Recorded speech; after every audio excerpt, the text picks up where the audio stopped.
화요일입니다. 새벽에 만난 하나님 오신 여러분들을 환영합니다. 같이 기도하겠습니다. 좋은 날입니다. 하나님, 이 날을 주신 것에 감사드립니다.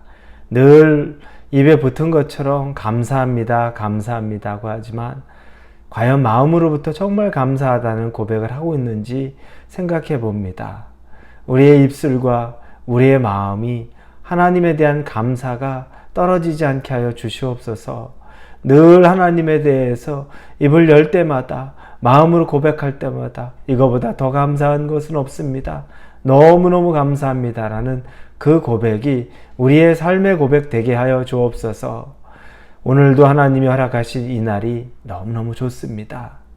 우리가 무엇이 간데 이런 날을 주십니까? 하나님의 사랑함으로 선물로 받는 오늘 하루를 감사함으로 시작하고 감사함으로 마무리하게 하여 주옵소서. 하나님이 주신 은혜입니다. 은혜를 누리기를 원합니다. 그러나 그 은혜를 하나님 안에서만 누리기를 원합니다.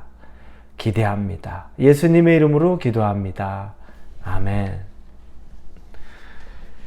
오늘 로마서입니다. 로마서 오늘 1장입니다. 1장 24절에서 32절까지의 말씀입니다. 로마서 1장 24절에서 32절입니다. 찾으셨으면 우리 로마서 1장 24절부터 같이 읽겠습니다. 그러므로 하나님께서 그들을 마음의 정욕대로 더러움에 내버려 두사 그들의 몸을 서로 욕되게 하게 하셨으니 이는 그들이 하나님의 진리를 거짓 것으로 바꾸어 피조물을 조물주보다 더 경배하고 섬김이라. 주는 곧 영원히 찬송할 이시리로다. 아멘. 이 때문에 하나님께서 그들을 부끄러운 욕심에 내버려 두셨으니 곧 그들의 여자들도 순리대로 쓸 것을 바꾸어 영리로 쓰며 그와 같이 남자들도 순리대로 여자 쓰기를 버리고 서로 향하여 음욕이 부릴 듯 하매 남자가 남자와 더불어 부끄러운 일을 행하여 그들의 그릇 때문에 상당한 보응을 그들 자신이 받았느니라. 또한 그들이 마음에 하나님 두기를 싫어하며 하나님께서 그들을 그 상실한 마음대로 내버려 두사 합당하지 못한 일을 하게 하셨으니 곧 모든 불의, 추악, 탐욕, 악의가 가득한 자요 시기, 살인, 분쟁, 사기, 악독이 가득한 자요 수근수근하는 자요 비방하는 자요 하나님께서 미워하시는 자요 능욕하는 자요 교만한 자요 자랑하는 자요 악을 도모하는 자요 부모를 거역하는 자요 우매한 자요 배약하는 자요 무정한 자요 무자비한 자라. 그들이 이 같은 일을 행하는 자는 사형에 해당한다고 하나님께서 정하심을 알고도 자기들만 행할 뿐 아니라 또한 그런 일을 행하는 자들을 옳다 하느니라. 아멘. 어제 우리는 하나님이 목소리를 바꾸어서 그들에게 진노, 하나님의 진노에 대해서 말씀하시는 걸 보았습니다. 그 중에 첫 번째로 이방인들에 대해서 하나님의 진노를 보았는데 그들의 진노의 이유는 불의한 것들, 하나님 앞에 즉 썩어 없어질 것들, 그것들을 하나님처럼 섬기고 사는, 우상을 섬기고 사는 그 삶에 대해서 이야기합니다. 우리의 모습도 하나님 외에 다른 것들을 기뻐하는 것이 어떤 것인지 그런 것은 없는지 우리가 어제 좀 살펴보았습니다. 자, 그런데 오늘 하나님은 이 이방인들에게 징계를 내리기를 작정하셨습니다. 징계를 내립니다. 우리가 구약에서 하나님이 내리는 징계에 대한 생각해보면 여러분 어떤 생각이 듭니까?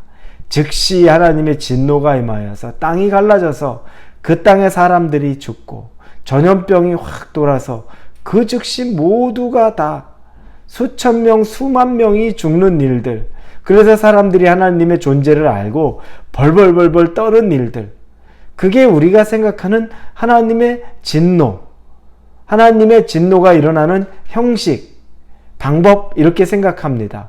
그런데 오늘 본 내용들은 조금 다릅니다. 하나님이 진노하셨는데 그 징계하는 방법이 바로 내버려 두는 것이라고 말합니다. 오늘 본문의 24절에 하나님께서 그들을 마음의 정욕대로 더러움에 내버려 두사, 그리고 26절에 하나님께서 그들을 부끄러운 욕심에 내버려 두셨으니, 그리고 28절에 하나님께서 그들을 그 상실한 마음대로 내버려 두사. 이렇게 3번에 걸쳐서 하나님이 내버려 두사 이렇게 표현합니다. 그냥 내버려 뒀다는 겁니다. 이 말을 헬라어로 보면 포기하고 또는 넘겨주고 이런 말뜻이 있습니다. 즉 하나님이 그냥 포기한 듯이 그리고 마귀에게 넘겨주듯이 그들을 그냥 내버려 두었다는 겁니다. 이게 징계라고 말합니다. 이게 징계일까? 과연? 이런 생각이 들긴 하는데 여러분, 무관심이 우리에게 얼마나 큰 상처가 되는지는 알 겁니다. 부부가 있는데 부부가 싸움을 합니다. 서로 욕을 하고 비방하고 막 서로 정말 밉다고 막 이런저런 소리를 칩니다. 그런데 그건 아직까지 그래도 가능성이 남아있는 겁니다. 내 말 좀 들으라는 거죠.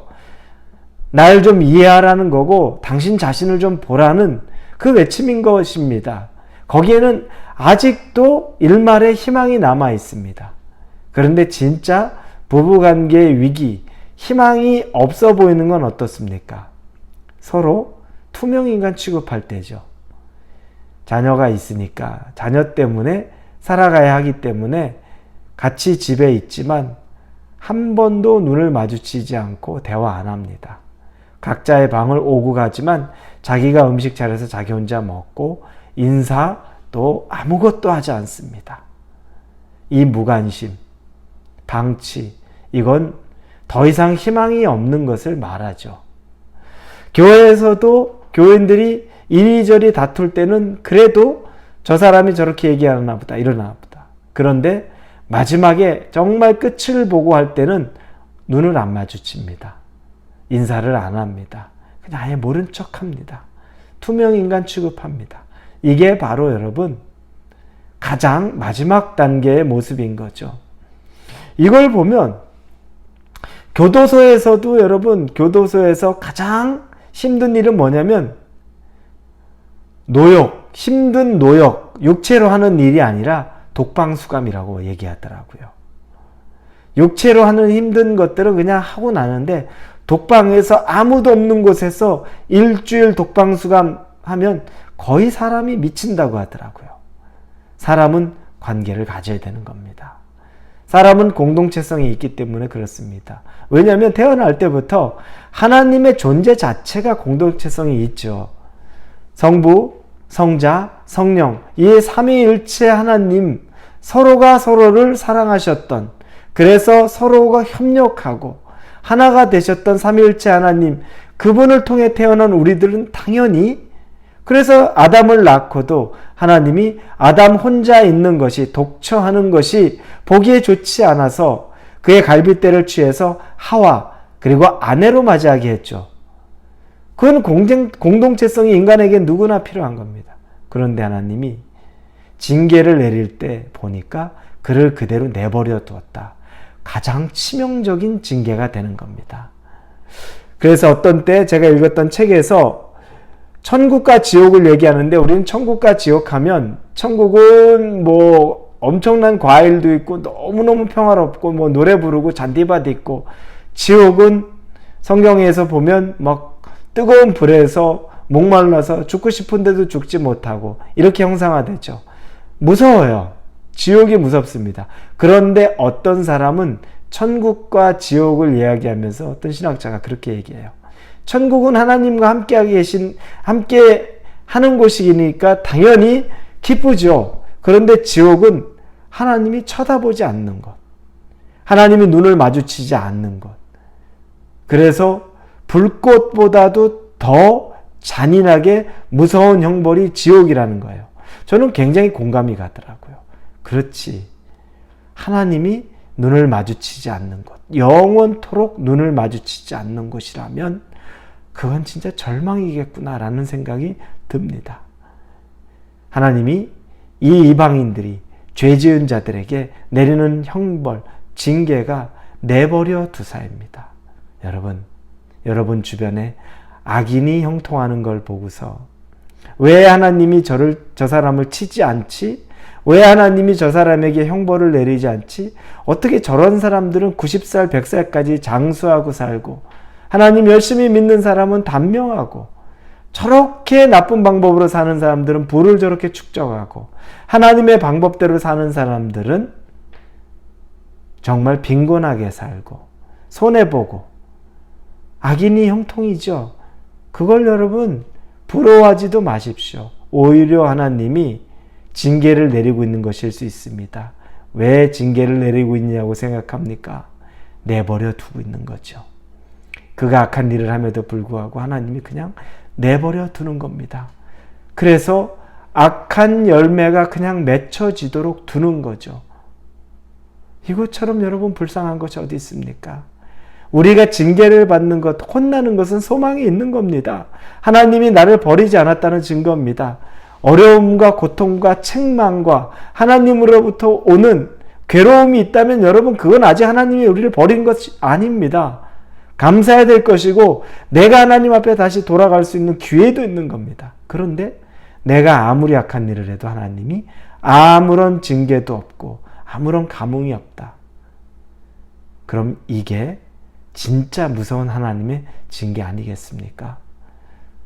우리 홀리웨이브 성도 여러분, 여러분에게 혹시 지금 있는 어려움이 하나님의 징계로 느껴진다면 그건 기회가 됩니다. 돌이키라는 하나님의 사인이요, 하나님의 애정이 담긴 것입니다. 그런데 여러분이 정말 하나님의 뜻 아닌 것대로 마음껏 살았는데 아무 일도 일어나지 않습니까? 정신 바짝 차리십시오. 이것보다 무서운 징계는 없습니다. 여러분에게 하나님의 사랑이 징계로 드러나더라도 감사할 수 있고, 그러나 하나님이 지금 여러분에게 악한 일에 대해서도 아무런 징계를 하고 있지 않다면 여러분이 빨리 하나님 앞에 다시 돌아올 수 있기를 예수님 이름으로 축원합니다. 기도합니다. 하나님, 악인에게 내리는 징계가 그냥 내버려 두사라는 말이 두렵습니다. 우리를 내버려 두지 말아 주옵소서. 잘못한 것이 있으면 혼내주시고 우리를 제자리로 돌아올 수 있도록 인도하여 주옵소서. 예수님의 이름으로 기도합니다. 아멘.